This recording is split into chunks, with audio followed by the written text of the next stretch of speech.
Hello दोस्तों, welcome है आप सबका कैंपस कोड पॉडकास्ट में, जहां हम बात करते हैं एंटरप्रेन्योर्स और इनोवेटर्स से। आज हमारे साथ हैं कौशल नायक, फाउंडर ऑफ सर्वॉल, जो एक multi brand two wheeler service company चलाते हैं।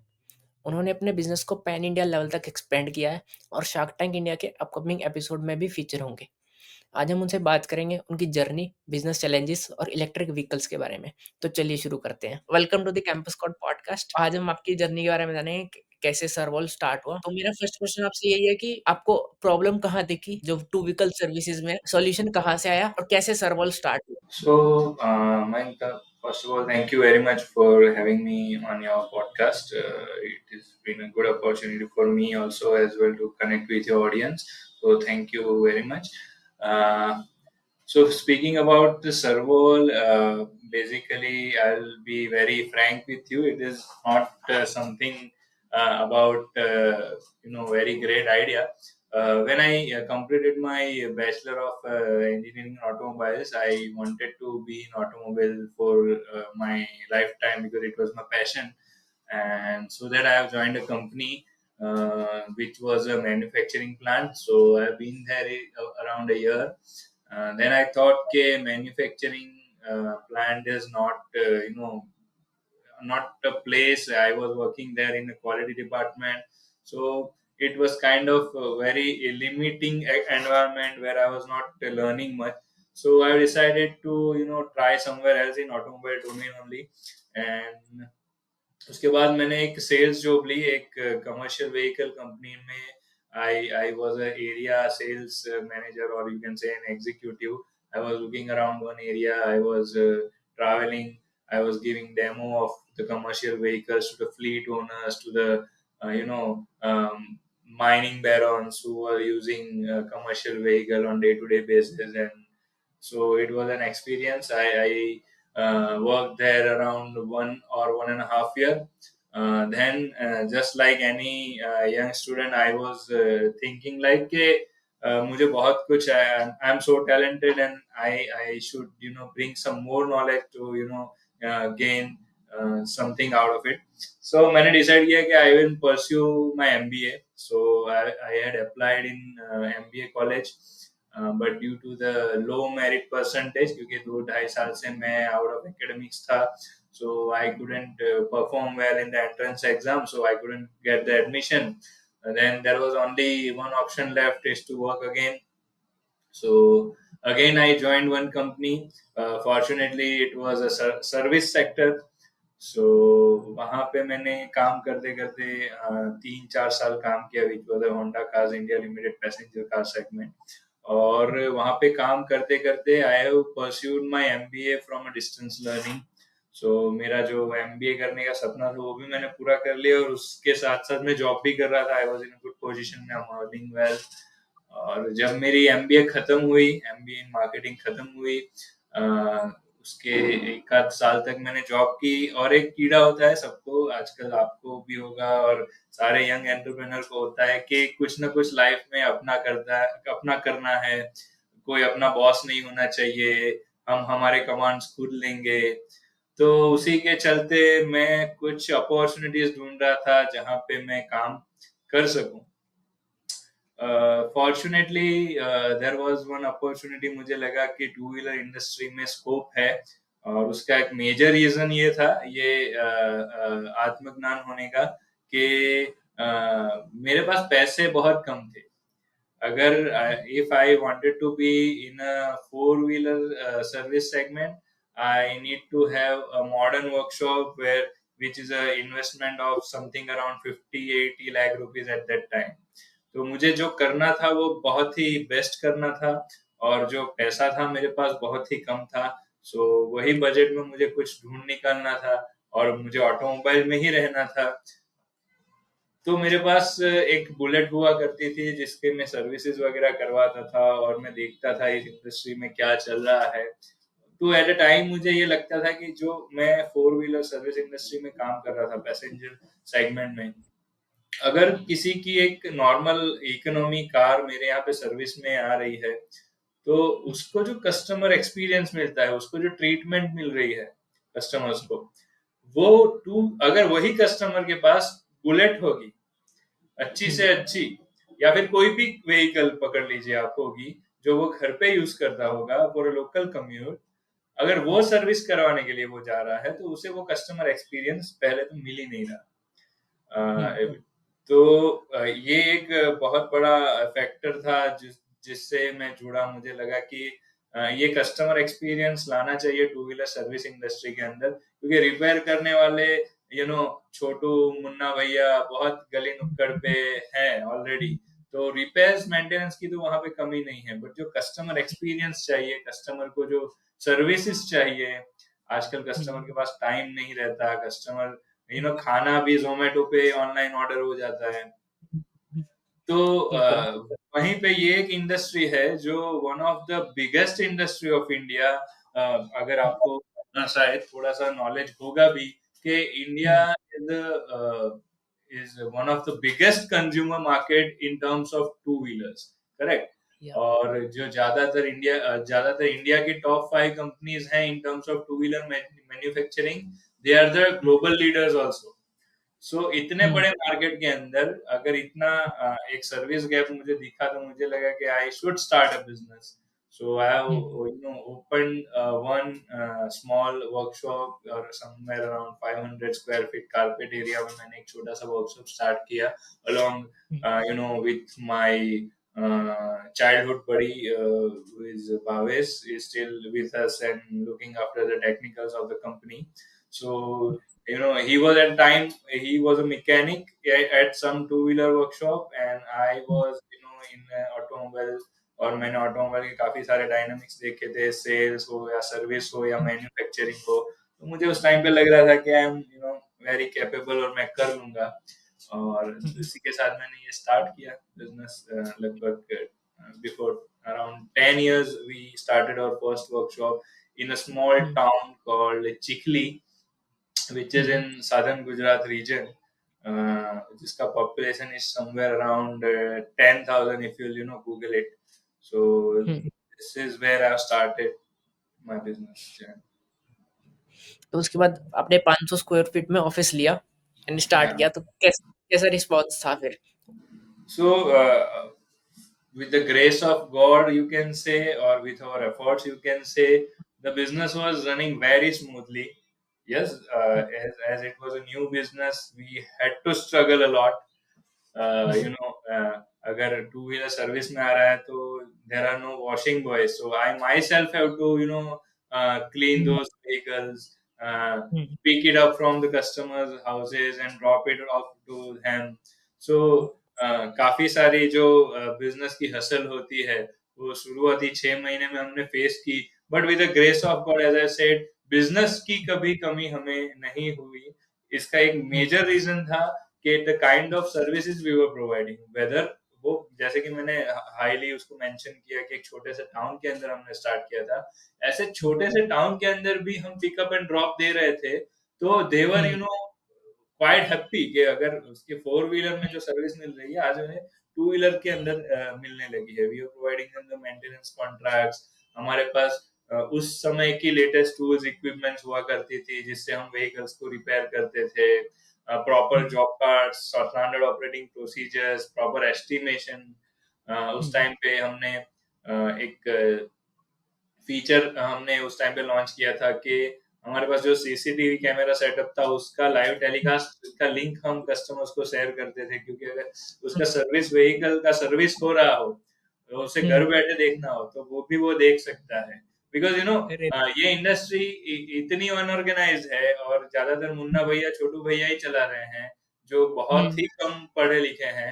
तो ट्रस्ट बिल डेफिसिट बहुत ज्यादा है। मतलब बिल्कुल, काफी बिल्कुल। सारे मतलब इंडिया में वैसे भी लोगों के पास बहुत टाइम है, तो हुँ, काफी लोग तो ऐसे भी होते हैं जो सर्विस करवाते समय पूरा टाइम वहां पे मॉनिटर करते हैं कि उसके व्हीकल के साथ कोई छेड़खानी तो नहीं की जा रही।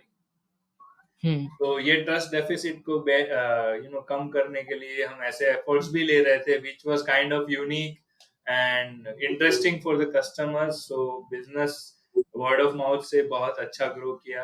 और um, in next year only, in 2016, I think um, 2015 we have started our first workshop, and 2016 we have inaugurated our second workshop. Hmm. So the business was excellent. एक चीज़ पूछूँगा यार, मोस्ट ऑफ द लोग हैं जो, वो business शुरू करते हैं, अपने मार्केट में एक दुकान खोल लेते हैं, एक वर्कशॉप खोलते हैं। ये फ्रैंचाइज़ी का कीड़ा कहाँ से डल कि मेरे को ऑल इंडिया एक्सपैंड करना है, मुझे तो हर जगह अपनी एक वर्कशॉप खोलनी है? जैसे कि मैंने कहा, पहला वर्कशॉप मैंने स्टार्ट किया 15 में, second I started in 2016। Hmm, so eight the end of the day, जो 16 में मैंने बिजनेस स्टार्ट किया, पहले हुँ, वर्कशॉप के ओपनिंग के बाद थोड़ा बहुत सेविंग्स क्रिएट किया था, क्योंकि पहला वर्कशॉप ओपन करने में ही सारे सेविंग तो खत्म हो गई थी, ऊपर से लोन लिया था हमने। जो थोड़ी बहुत और सेविंग आई और थोड़ी लोन ले ली, दूसरा वर्कशॉप हुँ, स्टार्ट कर दिया हमने। ना उसको स्टेबल होने में थोड़ा ज्यादा वक्त लगा पहले वर्कशॉप से, क्योंकि वो और भी रूरल एरिया था और भी रिमोट प्लेस था, कम हुँ, पॉपुलेशन वाला, तो वहां पे थोड़ा हुँ, टाइम ज्यादा लगा। सो हुँ, सब समथिंग अराउंड 2018 के अराउंड मेरा जो वर्कशॉप था वो स्टेबल हो गया हुँ, था, दूसरा वाला भी। फिर हमने हुँ, डिसाइड किया कि अभी we will start our third workshop. Um, so 2019 में मेरा जो होम टाउन है बिलीमोरा, जहाँ से मैं आपसे बात कर रहा हूँ, वहाँ पे एक जगह थी जहाँ पे मैंने मतलब 2 साल से मैं वेट कर रहा था कि अगर वो वैकेंट हो जाए तो मैं यहाँ पे अपना वर्कशॉप डालूंगा। और अच्छा, 2019 जनवरी फॉर्चुनेटली वो जगह वैकेंट हो गई, और हुँ, 19 अप्रैल में हमने वहाँ पे तीसरा वर्कशॉप स्टार्ट किया in Bilimora. Um, so um, from the day one, because मेरा एक चिखली था, एक अमलसार था और बिलीमोरा इन बिटवीन था, तो ऑलरेडी थोड़ा हुँ, बहुत मार्केटिंग करके एक बस तो क्रिएट कर लिया था उस मार्केट के अंदर। हुँ, तो बिलीमोरा में भी हमने स्टार्ट कर लिया ये वर्कशॉप 2019 के अंदर। From the day one it was also running exceptionally well. From the day one customer की कभी भी हमें कमी महसूस नहीं हुई। Business was there, lot of hassles were there also, because जब बिजनेस अच्छा नहीं चल रहा होता है, तब हम हुँ, मार्केटिंग या कस्टमर्स के पीछे भागते हैं। और जब हुँ, बिजनेस अच्छा चल रहा है, कस्टमर्स हुँ, आपके पास आ रहे हैं, तब हमारी हुँ, चैलेंजेस अलग रहती है, man power, retention, HR policies, X Y Z, procurement um, वगैरह वगैरह। तो बहुत सारी चीजें हम लर्न कर रहे थे कि अभी तीन, एक वर्कशॉप से दो तो हो गए, चलो समहाउ आई वाज मैनेजिंग कि आधा दिन इधर बैठो आधा दिन उधर बैठो। तीसरा वर्कशॉप हुँ, स्टार्ट किया तो मेरे पास भी टाइम कंस्ट्रेंट बहुत बढ़ गया। Um, so um, I need to create a team. So मैंने मेरे जो प्रीवियस कलीग्स थे, प्रतीक, हुँ, who was with me in Honda, who was a junior to me in Honda, who was also my college junior. So मैंने उसको हुँ, reach out किया कि प्रतीक, let us collaborate, आप आ जाइए और हम कुछ साथ में करते हैं। He joined hmm, my company in 2019 I guess, and hmm, then हमने 3 वर्कशॉप को बहुत अच्छे से रन किया। लेकिन as you know, 2020 was a disaster for everyone. yeah, Yeah, so I was new to the business, I would say, because 5 years is nothing in terms of experience in tackling hmm, the business. The second challenge for me, I feel हुँ, कि जो सारे business को हमने तुरंत ही streamline कर लिया था, जो मेरे बिजनेस फ्रॉम डे वन अच्छे चल रहे थे, सो हुँ, 2020 में सडन क्लैमिटी या जो भी बोले आप, हमें हिट की, तो बहुत कुछ सीखने को मिला हमें। और ये सीखने के लिए मेरा एक मानना है कि कोई भी चीज ना आपको मुफ्त में सीखने को नहीं मिलती। हुँ, ठीक है, गुरु दक्षिणा आपको देनी पड़ती है। हुँ, या अगर आपको कोई गुरु नहीं हो तो समय आपको सिखाता है, बट दक्षिणा तो जाती ही है आपके पास से। हुँ, सो 2020 कोविड और 2020 से लेके 21 हुँ, सेकेंड लॉकडाउन के period was hmm, horrible, because hmm, scale करते करते, पैसा कमाते कमाते वापस री इन्वेस्ट करते गए थे हम लोग, तो ज्यादा सेविंग थी नहीं हमारे पास, और हुँ, एकदम से ये चीज हो गई। तो सारी हुँ, प्रॉपर्टीज मेरी रेंटेड थी, और मेरे पास जो मैन पावर का टीम था was around 50 people um, working at different places.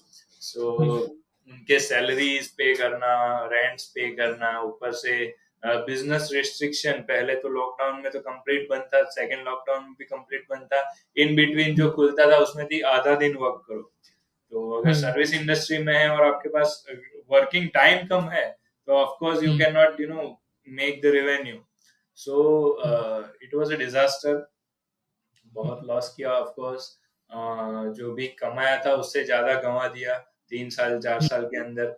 और then but fortunately after 2021 from the day one the business, जब से सेकंड लॉकडाउन ओपन हुआ the business was running exceptionally well. बहुत अच्छे से वो चलने लगा। सो उस टाइम पे जो लर्निंग हमको मिली थी, of course eight the end of the day, जो आपका क्वेश्चन था, मैं ये स्टोरी इसीलिए बिल्ड कर रहा था कि ये सब की वजह से जो लर्निंग मिली थी वो ये मिली थी कि अगर खुद का ही पैसा डाल के ग्रो करते जाएंगे और अचानक से ऐसी कुछ चीज हो जाएगी, तो it is going to be we are going to be in a very difficult situation where we could not survive, or we will die eventually, our company will die, और जो 50-60 people को which we are giving employment to them, it is also going to be in jeopardy. So उस time पे consciously हमने अलग अलग business model पे देखा कि कैसे काम कर सकते हैं, because you know I was in a young age. I am still in a young age, and at that time, I was, full with ambitions and energy as right now. But now क्या है कि कैसे channelise करना है उसको बहुत अच्छी तरीके से पता है। एक टाइम होता है जब आपके पास एनर्जी बहुत होती है, but you can not channelise it, so आप हर जगह स्प्रेड होते रहते हो। सो तब मुझे स्प्रेड होना था, मुझे पैन इंडिया जाना था, क्योंकि मुझे ना खून लग गया था कि ये बिजनेस में पोटेंशियल तो है, लोगों में डिमांड है, मैं जितने वर्कशॉप ओपन कर रहा हूँ सक्सेसफुल रन कर रहे हैं, बंदे भी मेरे पास, मतलब ये मैन पावर रिक्रूट करना भी इतना चैलेंजिंग नहीं लग रहा, उनको ट्रेनिंग भी मैं कर पा रहा हूँ प्रॉपर। और काफी सारी चीजों में मुझे कॉन्फिडेंस आ गया था। So ultimate aim was to be a pan India brand. So Servall, जैसे आपने अगर हमारा इंस्टाग्राम हैंडल भी देखा हो, तो from the day one when the handle was made, it was name Servall India. भले ही मेरे पास 3 वर्कशॉप थे उस टाइम पे, बट एम्बिशन पूरा क्लियर था कि मुझे इंडिया के अंदर जाना है और कैसे भी करके मैं जाऊंगा। So now the issue was के we were running short with the finances, और हर जगह खुद इन्वेस्ट करना, तो एक रिस्क फैक्टर भी बहुत बढ़ जाता है। दूसरा, एक चीज जो मैंने रियलाइज की कि एक सर्विस बिजनेस है, so you should be very cautious. Customer को अगर एक चीज भी पसंद नहीं आती आपके बारे में, तो he will be very unhappy, and word of mouth will start going negative. Negative. So हर एक आउटलेट पे, क्योंकि ये तो मेरे नजदीक का आउटलेट है, तो I can be physically there every day. But अगर मैं एक आउटलेट दिल्ली में ओपन कर रहा हूँ, एक कोलकाता में और एक गुजरात में, so I can not be everywhere. So I yeah think उस टाइम पे हमने ये सोचा कि स्टेक होल्डर का होना उस आउटलेट पे बहुत जरूरी है, who is accountable for the service of that outlet. How, उसको करने के लिए क्या किया जाए? So either you hire people whose accountability is at peak, जो टू व्हीलर इंडस्ट्री में मिलना उस टाइम पे या अभी भी बहुत ही चैलेंजिंग है, क्योंकि टू व्हीलर इंडस्ट्री वैसे ही हाथ काले करने वाला बिजनेस है। तो उसमें talented people like you who are IT engineers or mechanical engineers don't want to come, because naturally we want to, after engineering we want to be in some manufacturing plant, sitting in a corporate office working on the computers. So ऐसे लोग मिलना was challenging, but ऐसी inquiries हमारे पास बहुत आ रही थी who wanted to be in that business. सो ये सब पूरा जो सीन था, उससे हमने ये सीखा कि let us be in a franchise model, जहाँ पे रिस्क भी थोड़ा मिटिगेट हो जाएगा कैपिटल इन्वेस्टमेंट का, ऊपर से हमें एक स्टेक होल्डर मिल जाएगा जो उस आउटलेट की सर्विस के लिए अकाउंटेबल होगा। सो हम रिमोटली उसको थोड़ा कंपैरेटिवली इजीली मॉनिटर या हैंडल कर पाएंगे, और स्केलेबिलिटी में भी बहुत ही फास्ट इसके अंदर हम जा सकते हैं। अगर मैं खुद के आउटलेट 2 साल में एक या हर साल एक लगा सकता हूँ, तो फ्रेंचाइजी में हर साल 10 ओपन कर सकता हूँ। या So then we decided that this is the right fit for us, and we should be in a franchise model. या तो आपने ऐसे बताया कि आपको बहुत डिफिकल्टी फेस हुई कि 50-60 ही लोग थे, चाहे 3 वर्कशॉप ही थी। 3-4 Hmm. साल बिल्कुल लो पे रहा बिज़नेस, जितना कमाया था उतना गँवा दिया। तो उस टाइम को सस्टेन कैसे किया? देखिए जहाँ चाह वहाँ राह बहुत सिंपल सी कोट है, हमने स्कूल से सुनते आ रहे हैं, ठीक है? जब आपको अपने आप पे कॉन्फिडेंस हो, अपने बिज़नेस मॉडल पे कॉन्फिडेंस हो, अपने लोगों पे आपके साथ जो जुड़े हुए हैं, चाहे whether it is your family, whether it they are your friends, whether they are your employees, whether they are your partners, so आप उनमें बिलीव कर रहे हैं और वो आपके अंदर बिलीव कर रहे हैं, तो इसका हुँ, मतलब है कि जज़्बा अभी कायम है, आप आगे बढ़ सकते हैं। जो भी लहरें आपको आपकी गति को कम कर रही हैं, उसको आपको हुँ, सस्टेन करना है। Now how to sustain? There are many option. अगर आपकी जेब में पैसा नहीं है, तो आजकल क्रेडिट कार्ड है, फाइनेंसेस अवेलेबल हैं, गवर्नमेंट स्कीम्स बहुत सारी ऐसी अवेलेबल हैं, जो आपको पैसा लाके दे सकती है। If you having a very good business model or you having a very good idea, at the end you have a capability, you should have a capability to hustle। ये आपको मेंटली बहुत स्ट्रांग रहना पड़ता है। अगर आप mentally strong हो, सारी चीजों को कामली प्रोसेस कर पा रहे हो अपने अपने दिमाग से अंदर, तो there are many ways available. और आजकल एंटरप्रेन्योरशिप की दुनिया में अगर आप देखेंगे, तो whether it is a small company like us और whether it is a large unicorns like Zomato, Swiggy, everyone is hustling। So no one's business model is stable। आप कितने भी पीक पे चले जाओ, आपको चैलेंज करने वाला कोई ना कोई कुछ ना कुछ टाइम में आने ही वाला है। तो you should have a hustle mindset कि आपको सेटल नहीं होना, हसल करना है। नहीं चलो सेटल नहीं होना बट एक है ना कि यार हमारे पास 3-4 वर्कशॉप हैं, चलो जितनी भी हैं, रेंट देने के लिए पैसा नहीं है मान लो एंड हाँ, 50-60 लोग हैं, सबकी सैलरी आपको देनी है एंड कोरोना भी टिका यार, टिका तो हाँ, हाँ, काफ़ी टाइम टिका एंड करेक्ट। ऑब्वियस बात है आपको तो ऑफलाइन वर्क है, आपने जैसे बोला कि टाइम नहीं है तो आप नहीं कर सकते काम, तो वो तो काफ़ी डिफिकल्ट हो जाता है आई थिंक उस time. It is very difficult. I will not से इट इज वेरी इजी। और कितनी भी बड़ी हुँ, बड़ी बात कर लो, अगर आप कोई एक्चुअल में अगर वो सिचुएशन में रहेंगे, हुँ, और the things are not falling into place, after all you are a human being. So आपके हुँ, दिमाग में इतने थॉट्स आएंगे। जब मेरी अगर बात चल रही है, तो मैं उस टाइम पे यही सोच रहा था कि यार इससे अच्छा तो मैं जॉब ही कर रहा था ना। हुँ, 70,000, 60-70,000 उस टाइम पे हुँ, सैलरी थी। 5 साल में हुँ, लाख 1.5 लाख पर पहुंच गया होता। अच्छी इनकम हुँ, होती, ना कोई कर्जा ना कोई टेंशन, शांति से हुँ, जियो जिंदगी।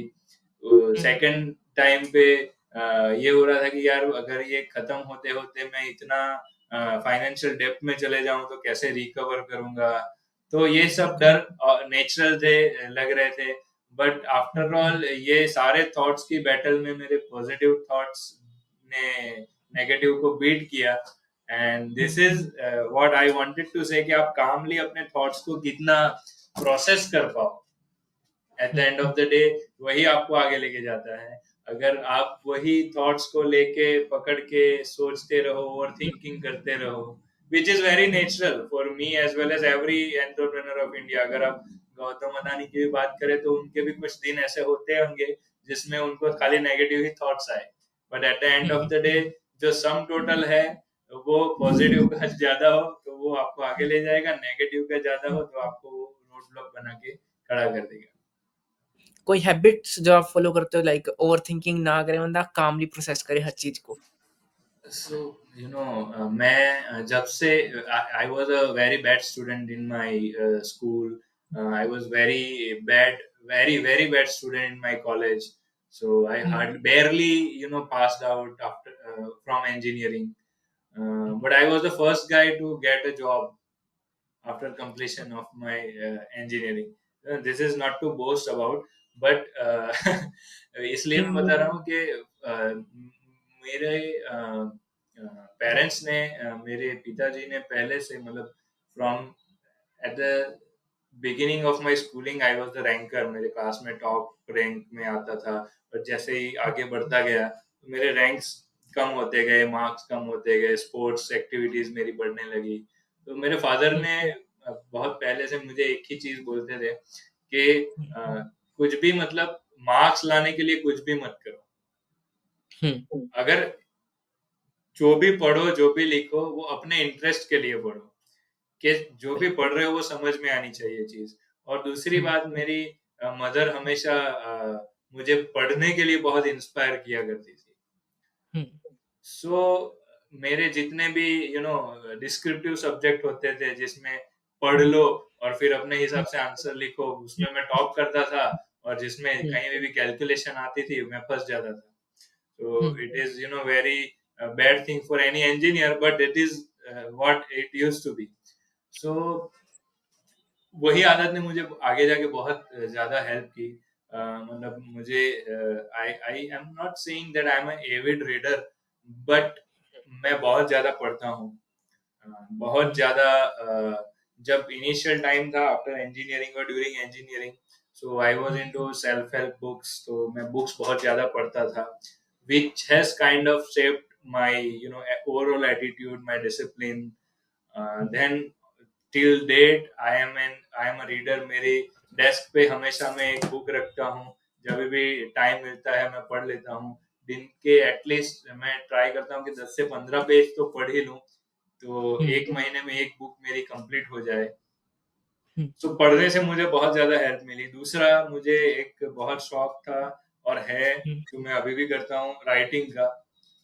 आई am not um, a poet, I am not a you know मैं कुछ ग्रामेटिकली करेक्ट चीजें नहीं लिखता हूँ, but um, I love to write. मुझे एक कॉलमनिस्ट बनने का बहुत ही ज्यादा कीड़ा है सालों से, जो मैं अभी तक बन नहीं पाया हूँ। But I hmm, try to write something about the scenarios, the political dynamics, the economic dynamics. तो उससे जो हुँ, आपका माइंड प्रोसेस जो होता है पूरा, चीजों को समझने में और उसे प्रोसेस करके बाहर निकालने में, वेंट आउट करने में, उसमें काफी ज्यादा हेल्प मिल जाती है। और आप चीजों को अच्छी तरीके से समझ के प्रोसेस कर सकते हो। The other thing which really helped me was to not react. हुँ, सो एक मैं उसके मेरी अच्छी क्वालिटी भी कहूँगा, और लोगों के लिए ये मेरी बुरी बुरी क्वालिटी है। अच्छी हुँ, क्वालिटी मेरे लिए ये है कि अगर मेरे सामने कोई कितनी भी खराब न्यूज़ लेके आ जाए, हुँ, मैं कभी भी निराश नहीं होता, या फिर रिएक्ट करके निराश नहीं दिखाता उस टाइम पे। अंदर हुँ, मुझे कितना भी बड़ा झटका लगा हो, हुँ, मैं कामली हुँ, प्रोसेस करता हूँ वो चीज़ को। या फिर हुँ, कोई कितनी भी अच्छी न्यूज़ लेके आ जाए, तो मेरे चेहरे पे जल्दी स्माइल नहीं आती। तो जो शायद ये मेरी इमोशनल कैपेसिटी लो है, या फिर हुँ, मैं पूरी चीज़ को समझ के एब्ज़ॉर्ब करके रिएक्ट करने में टाइम लेता हूँ। बट वो मेरे लिए हुँ, बहुत ही हेल्पफुल प्रूव होती है, क्योंकि जब भी कोई नेगेटिव चीज़ें आपको स्टक करती है, हुँ, सो अगर आप उसे कामली प्रोसेस कर पाओ, एब्ज़ॉर्ब कर पाओ, उसके अदर डायनामिक्स के बारे में सोच पाओ, हुँ, इमोशनल ना होके, so hmm. it really helps in taking the decision, or going through the situations like this. ऐसा नेचुरली है या फिर कुछ पढ़ के या किसी सिचुएशन की वजह से ऐसा हुआ है कि आप इमोशनली नहीं दिखाते और थोड़ा कामली प्रोसेस करके बाद में अपना जो भी So रिप्लाई देते हैं? I really don't know, but just one thing is for sure, that it is kind of inheritance. Hmm, My father is like this. Uh, my grandfather was like this. So हुँ, उनकी एक behavioural characteristic मेरे में भी आई है, जो शायद मैं उसे भी वो मुझे हेल्प भी कर रही है बहुत ज्यादा। और थोड़ा बहुत समय के साथ आप हो ही जाते हो। आपने कहा आप बुक्स काफ़ी पढ़ते हो, 1 महीने में 1 बुक्स, कुछ सजेशन दोगे? मेबी 3-4 जो आपको सबसे बढ़िया लगी हो मस्ट रीड आज तक की? For youngsters like you, who are just starting the reading process, so hmm, self help में, uh, I will say a Bible or a Gita is hmm,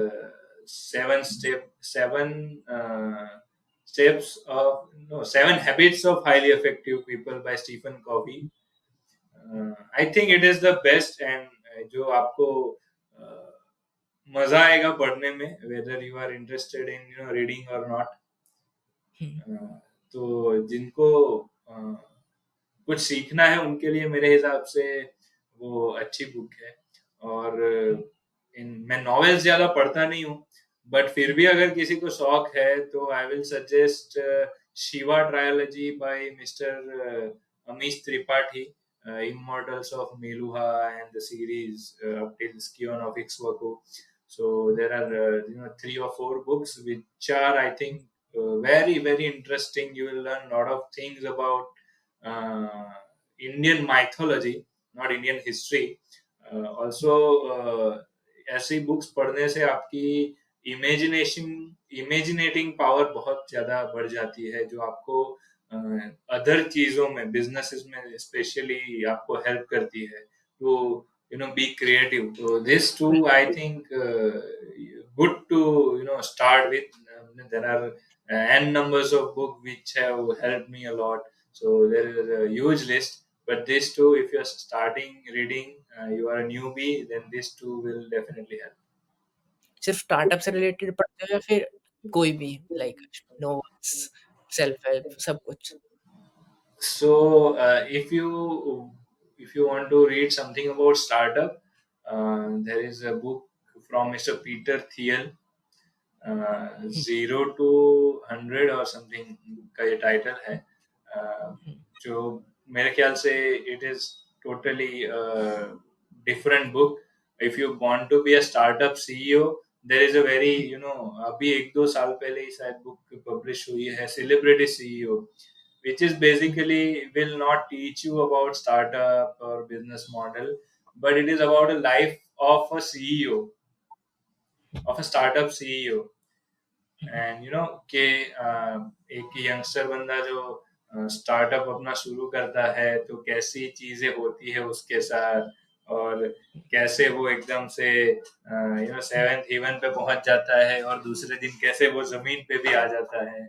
so um, there are lot of learnings in terms of practicality, there are no theoretical learning of course, um, but practical science में ये youngster अगर उसे पढ़ेंगे अपना startup start करने से पहले, so hmm. they will get good learn. तो अगर आपकी कॉलेज लाइफ़ की थोड़ी-सी बात करते हैं, जैसे आपने कहा कि पढ़ाई में आप बहुत ज़्यादा अच्छे नहीं थे, तो Hmm. और क्या-क्या सीखा आपने कॉलेज में? या एक ब स्टूडेंट्स को क्या सजेस्ट करोगे कि कॉलेज की डिग्री कैसे निकालनी चाहिए? क्या-क्या सीखना चाहिए?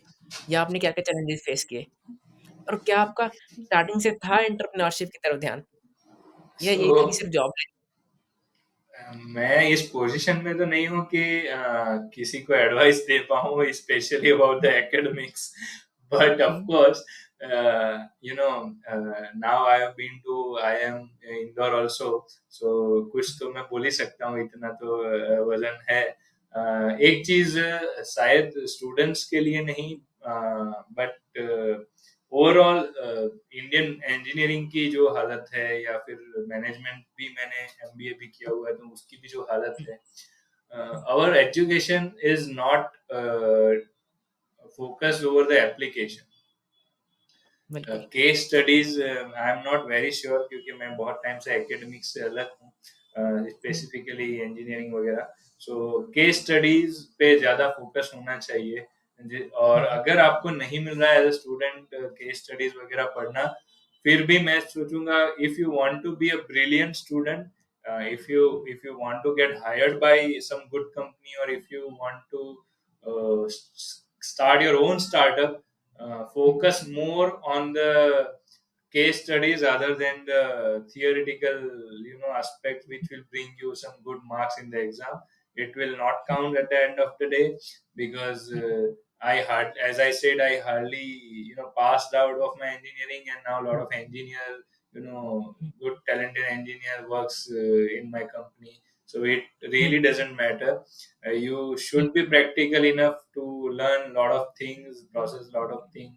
एंड जैसे हुँ, कि आपने मुझे बताया, मैं और मैंने आगे भी मेंशन किया, मेरे फादर की ये जो मुझे एडवाइस थी वो बहुत ही काम आई, और मुझे आज तक वो चीज याद है कि हुँ, मैं जब भी पढ़ने बैठता था, रट्टा मारते मुझे पापा देख लेते थे, तो वो एक ही चीज बोलते थे कि अगर पढ़ना है तो समझने के लिए पढ़ो, वरना मत पढ़ो। हुँ, तो अगर आप इंजीनियरिंग में हो तो मार्क्स के लिए अगर आप एग्जाम की प्रिपरेशन कर रहे हो, तो eight the and you will fail in life. Hmm. See, I have seen my class rankers. I will, I don't want to bash them, but I have seen my class ranker who are still, working somewhere in the company and taking a salary, and their ambitions are settled. They don't want to do anything now. और मुझे देख के वो बोलते हैं कि यार तू कैसे कर लेता है, तू तो पढ़ता भी नहीं था ये वो, but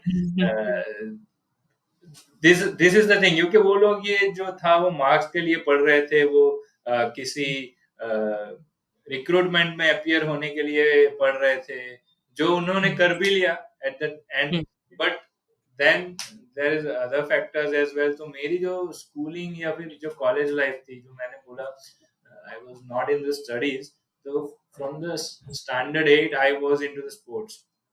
So I was playing cricket for my school team, kho for my school team. I played kho till the state level. So I was in my school's kabaddi team. So uh, दो lecture के बाद हमारी school मेरे लिए नहीं होती थी, वो फिर पढ़ने वालों के लिए होती थी। We were on the grounds and practicing cricket, then kho kho, then kabaddi. सो दिन के 8 लेक्चर में से 2 लेक्चर हम सुबह अटेंड कर लेते थे, then we were on ground. तो स्कूल तो वैसे भी हमने नहीं पढ़ी, जैसे जैसे barely passed out from school, then I went into college. So I was from Gujarati medium during my schooling.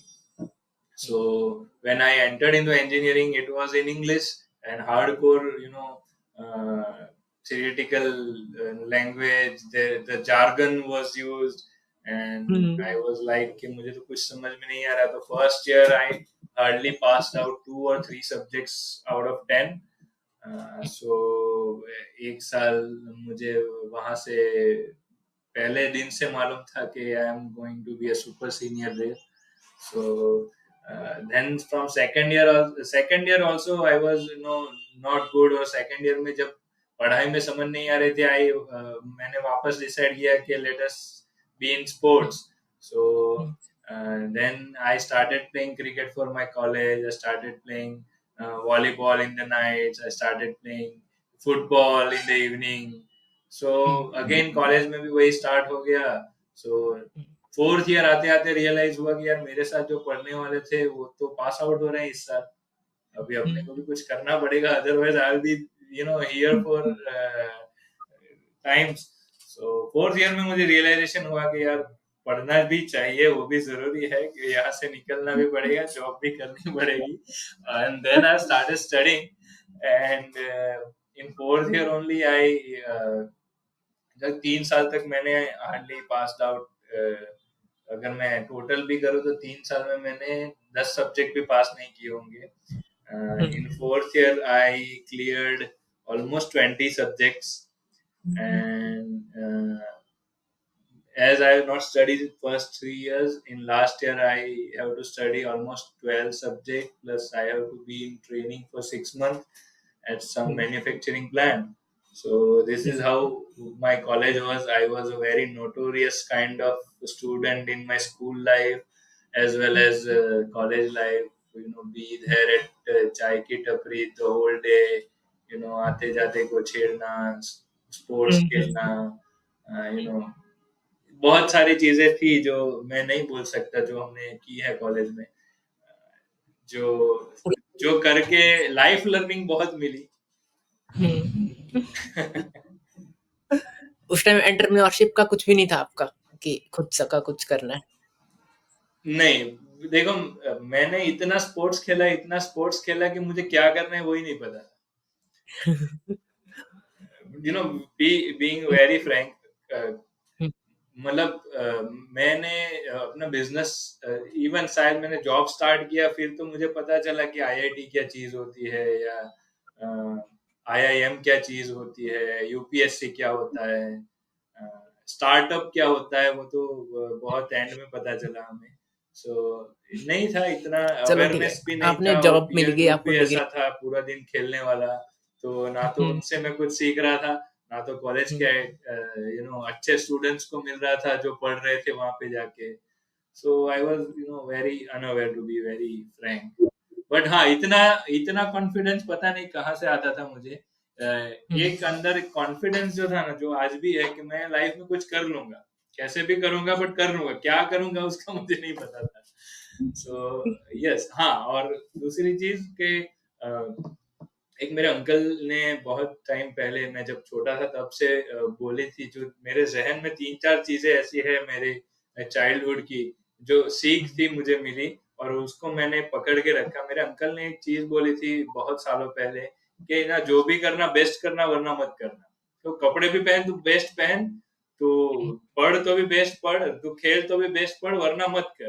तो वो मेरे बिल दिमाग में है, तो वो मुझे बहुत काम आती है सीख। मैं हुँ, अ, बहुत कम चीजें करता हूँ, बहुत कम लोगों से मिलता हूँ, बट हुँ, जिससे मिलता हूँ मैं पूरा कनेक्ट हो जाता हूँ। मैं जो भी करता हूँ पूरा अंदर उतर के करता हूँ।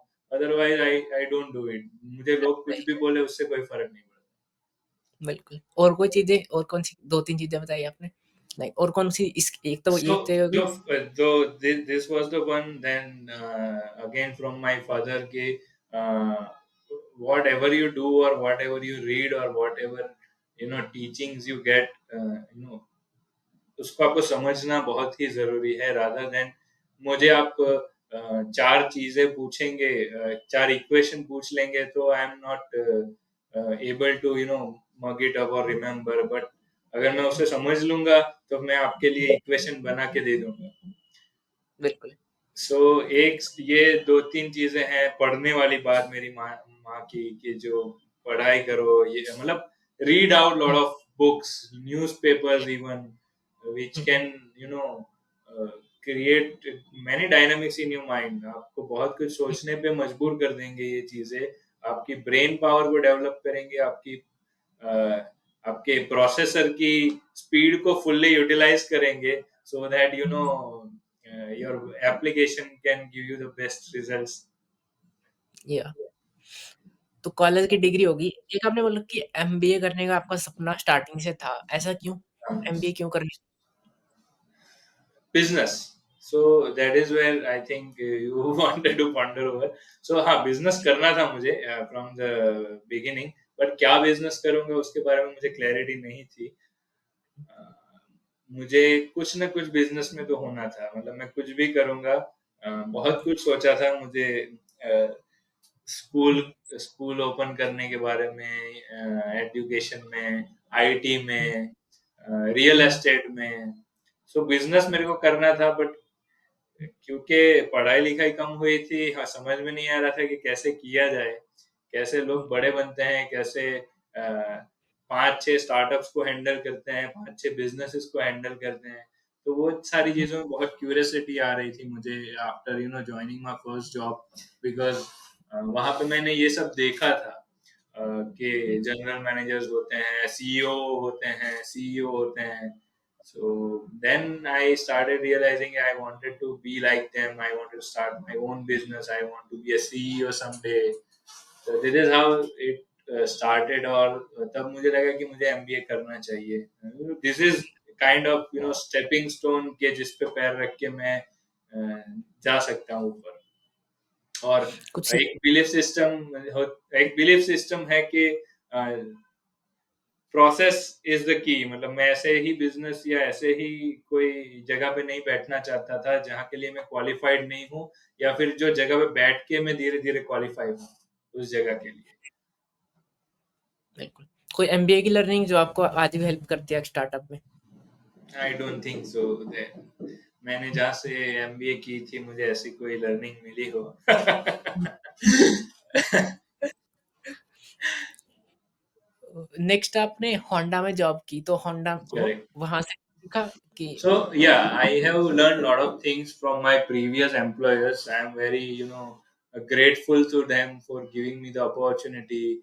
Not only Honda, I started my first job in AMW, which was Asia Motor Works. Uh, hmm, I was kind of intern there. Then हुँ, वहाँ से लीव करके I have joined Ashok Leyland in sales, which was a hmm, commercial vehicle company. Then I had worked in Tata Commercial Vehicles hmm, at a service department. From then, last 3 years of my employee life, I have been in Honda Cars India Limited. So there are a lot of learning. अगर बात करूं, मेरे एक senior हुआ करते थे जिन्होंने मेरे फर्स्ट इंटर्नशिप में मुझे पूछा था कि टॉर्क क्या होता है। हम्म। I still remember Mr. Rajesh Rajput was my senior. I was an engineering student at that time, recently passed out, and he was a diploma holder working hmm. from last 1 or 2 years. And he asked me a question, and I was totally, uh, एकदम, I was behaving like a dumb fool who don't know anything about engineering. So it was not to humiliate me, but it was to make me realize that what is the level I am having. मैं क्या level पे हूँ और मुझे कहाँ पे पहुंचने की जरूरत है.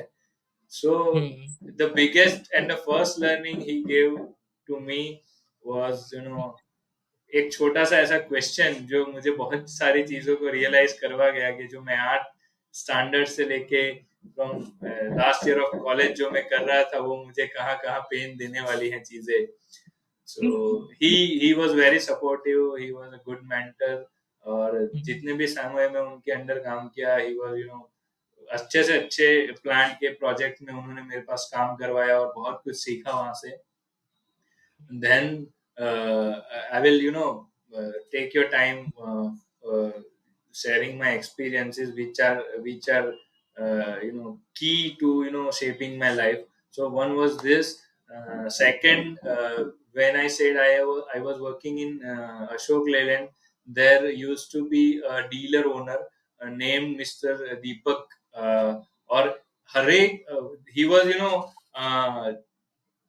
he was dealer for almost 3 or 4 automotive company ranging from General Motors, Ashok Leyland kind of companies. He was having his own 5 petrol pumps. But still, when it is a deal of a single truck, he used to be physically present over there. So this is a kind of hard work he was doing. And he was almost at the age of, when I was working there, he was almost at the age of 56-year-old. So at 56 years old, after building an empire is so huge, he was on the ground. He was dealing with the people, and he was dealing directly to the people. So it was very fascinating and encouraging at the same time for me. कि आपको कितना involved अपने business में रहना चाहिए. Then again, I will talk about Tata. So when I joined a Tata dealership, because I was not मुझे job अच्छे नहीं मिल रहे थे उस टाइम पे, तो मैंने एक डीलरशिप को ज्वाइन किया था जहाँ पे मेरे एक सरदार जी बॉस हुआ करते थे, बैनी, मिस्टर बैनी. सो मुझे पता है मैंने ज्वाइन ही किया था as a floor supervisor. And just after 2-3 days मुझे पता चला कि फ्लोर पे से कुर्सियां निकाल ली गई है. It was a very huge floor, almost around 500 meters long, जहाँ पे ट्रक्स बहुत सारी लगी होती है और आपको मॉनिटर करना है कि क्या काम हो रहा है. और तीसरे चौथे दिन मुझे पता चला कुर्सियां निकाल दी गई है. मैंने पूछा जब बैनी जी को जाके पूछा कि sir, why you have done such a thing. So उन्होंने बोला, जो मैं तू जब से है मैं देख रहा हूँ कि तू पूरा दिन कुर्सी पे बैठा रहता है. So I want to be on the floor. You are a floor supervisor. You should be roaming here and there, standing anywhere, but not sitting there.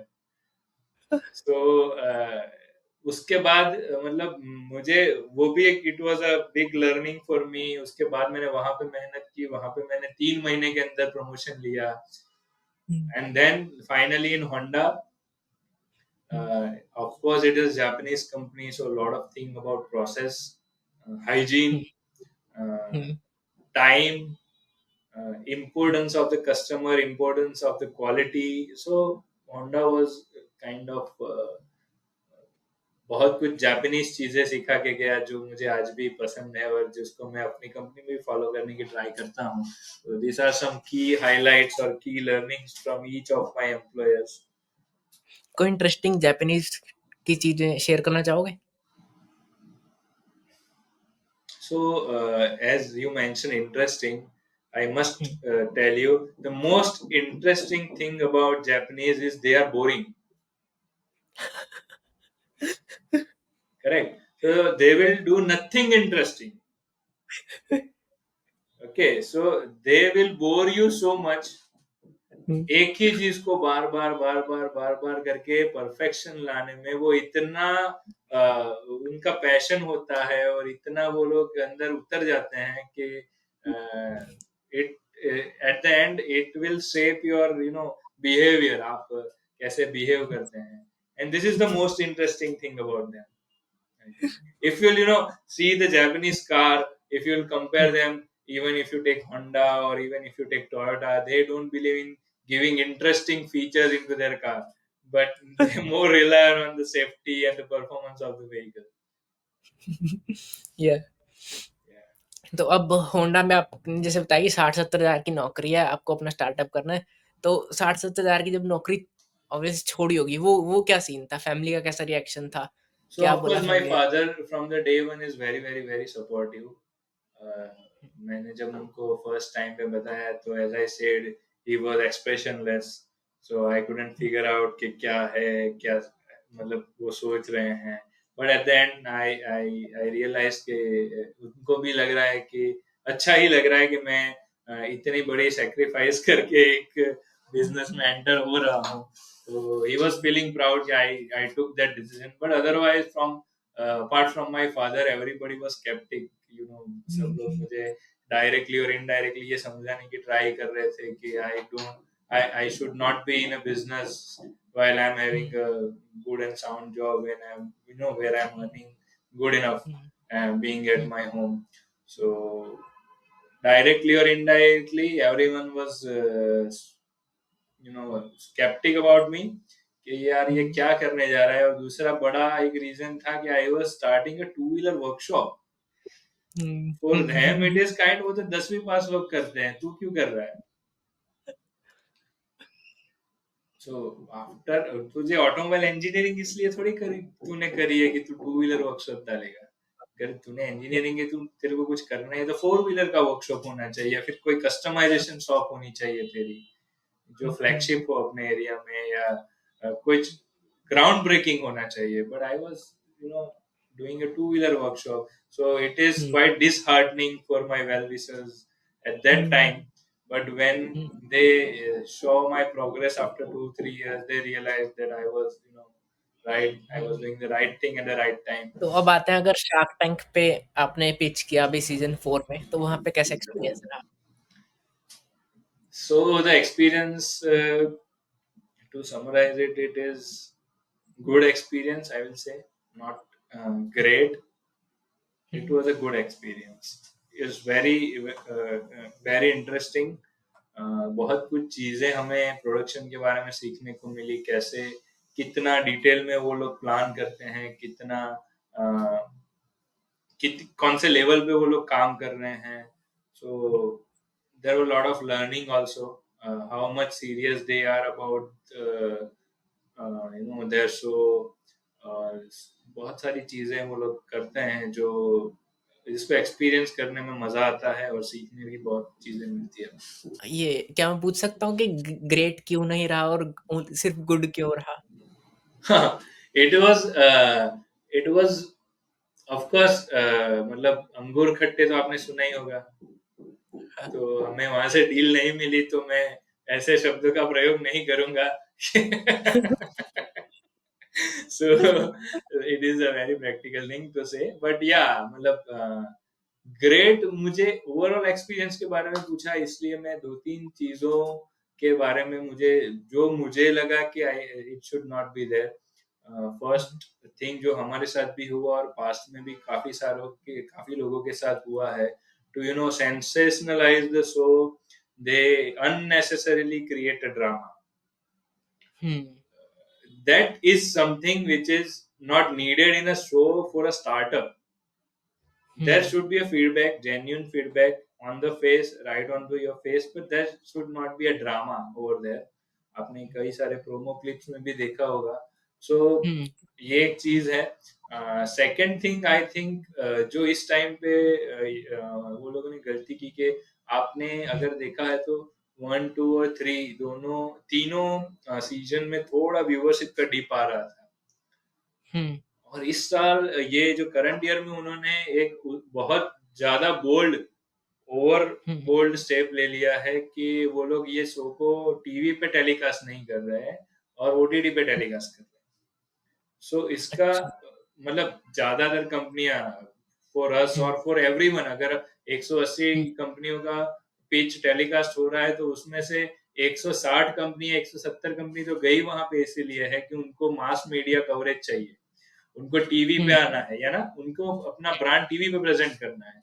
और अगर आप हुँ, वही छीन लोगे किसी स्टार्टअप हुँ, से, हुँ, अगर वो 700 मिलियन का व्यूअरशिप 30 मिलियन पे आके रुक जाएगा, so um, you are doing disservice to the startups like us who know जिन्होंने हुँ, हार्डवर्क किया है वहां तक पहुंचने में, बिल्कुल। अपना टाइम मनी एनर्जी तीनों वेस्ट किया है, यानी इन्वेस्ट किया है वहां पे हुँ, पहुंचने में। आप ये स्टेप लेके वेस्ट नहीं कर सकते उसको।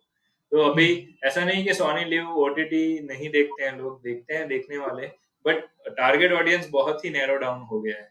जो हर घर या में लाइक दिख रहा था शार्क टैंक, आज हुँ, शायद आई डोंट थिंक के वो हो रहा है, शायद it is too early. I think they should have waited for 1 or 2 years to take this step. But I don't know. There might be some reasons there over there. आपने बोला कि जैसे इन्वेस्टमेंट काफ़ी लगी, तो वो क्या प्रिपरेशन लगी आपको शार्क टैंक पे जाने के लिए? ज मेहनत, क्या कुछ So शेयर the करना चाहेंगे? biggest investment was the time.